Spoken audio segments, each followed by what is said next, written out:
ఈ ఐగుప్తు యొక్క అవమానమును మీ పై నుండి నేను దొర్లించేసేసాను అన్నాడు.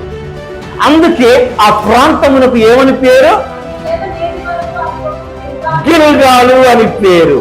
గిల్గాలు అంటే అర్థం ఏంటో తెలుసా? అవమానం దొర్లింపబడింది అని అర్థం. గిల్గాలు అంటే అర్థం ఏంటి? దొర్లింపబడటం, దొర్లింపబడిపోయింది. ఆ అవమానము లేదు ఇంకా, ఆ బానిసత్వము లేదు ఇంకా. మీకు అర్థమవుతుందా? ఆ బానిసత్వము, ఆ అవమానము లేదు ఇంకా. అంటే దాని అర్థం ఏంటో తెలుసా?